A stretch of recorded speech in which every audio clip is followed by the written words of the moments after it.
myself, Swami Ashutosh Nand Dev Ji Maharaj, and I'm here today along with very good friend of mine. And I'm sure you must be knowing about him, but before I tell anything about him, just have a look of this beautiful face, amazing smiling face. Swami ji प्रणाम, आपका हार्दिक अभिनंदन। बहुत बहुत स्वागत कि आपका बहुत लंबा मुझे साथ मिला। पूरा दिन हम एक दूसरे के साथ रहे, ढेर सारी बातें किए, एक दूसरे को अपने अनुभव शेयर किए और बहुत कुछ आपसे हमने सीखा, समझा, जाना। पहला जो कि बड़ा सहज सवाल है जी, कैसा लग रहा है आपको यहाँ पे आके? बहुत अच्छा लग रहा है। गंगा मैया का किनारा एक साधक के जीवन के लिए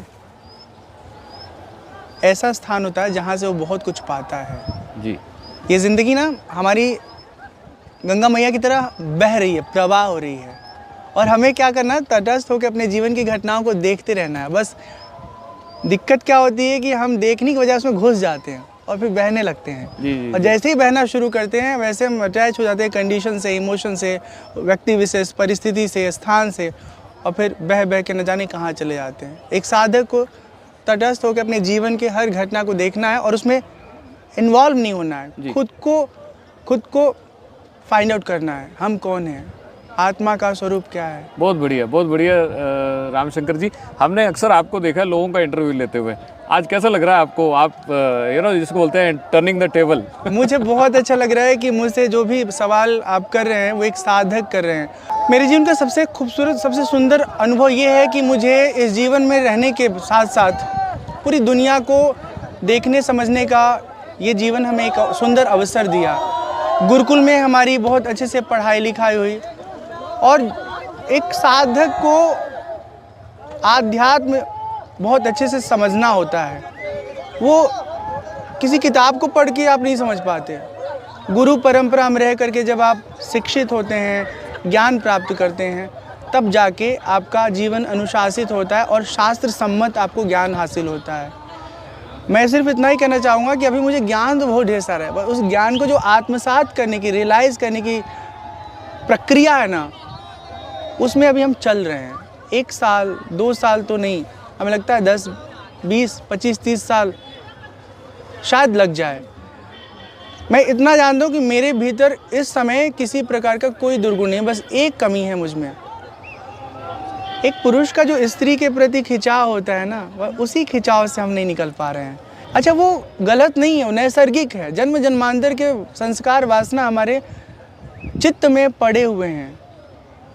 देह से आकर्षित होता है, कोई मन से आकर्षित होता है, कोई एक पवित्र आत्मा से आकर्षित होता है। तो मेरा आकर्षण तो अभी किसी के प्रति नहीं है।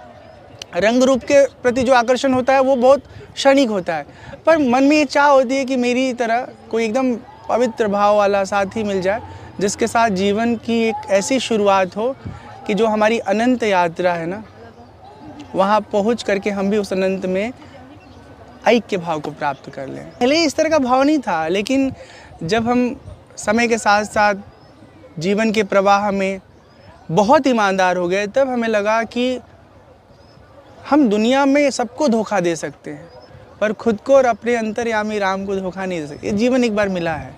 आप जो चाहते हो ना, मर्यादित तरीके से जो किया जा सकता है, जो शास्त्र सम्मत है, उसे करके आगे बढ़ो। अगर वो लालसा अधूरी रह गई तो उसी लालसा के कारण वो वृत्ति आपको फिर जन्म मरण के चक्र में, भवसागर में लेके आएगी।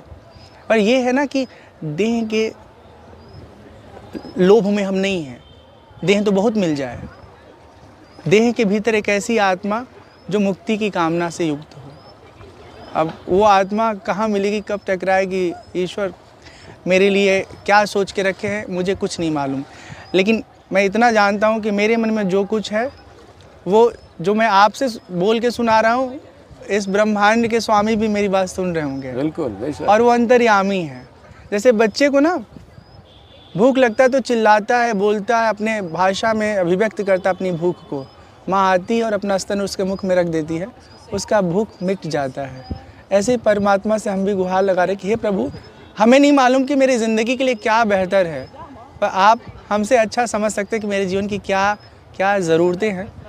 आपको लगता है कि कहीं कुछ मेरे लिए चाहिए, वही दीजिएगा। हम बचपना में कुछ भी मांगे वो सब मत दीजिएगा।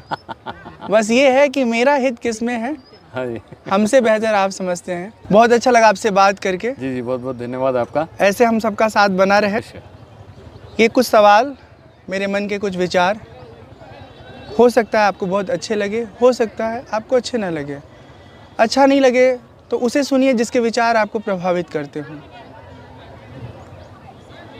हम किसी को बदल नहीं सकते, और मैं स्वयं जो हूँ, जो बनना चाहता हूँ, अच्छे से जानता हूँ।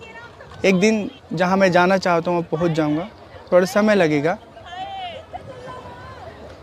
हमें अपने भगवान पर, अपने ईश्वर पर पूरा भरोसा है कि वो मुझे मेरी मंजिल की ओर ज़रूर लेके जाएंगे। और मेरी मंजिल विषय वस्तुओं का भोग नहीं है, किसी व्यक्ति विशेष को पाना नहीं है। इस संसार में जो हमारा आकर्षण है उसे छूट करके उस परम तत्व में विलीन हो जाना है, जिससे मिल जाने के बाद ना जन्म मरण के चक्र से हम सदा सदा के लिए छूट जाते हैं। इस विषय पर और भी बातें करेंगे फिर कभी, अभी के लिए इतना ही। हरे कृष्णा। यदि आप मुझे पहली बार सुन रहे हैं तो एक बार गूगल पे सर्च करिएगा, यूट्यूब पे जाके देखिएगा, डिजिटल बाबा। ये नाम कैसे पड़ा, क्यों पड़ा, उन सब सवालों का उत्तर आपको वहाँ मिल जाएगा। फिलहाल के लिए इतना ही। सीताराम, नमः शिवाय, हरे कृष्णा, जय गंगा मैया।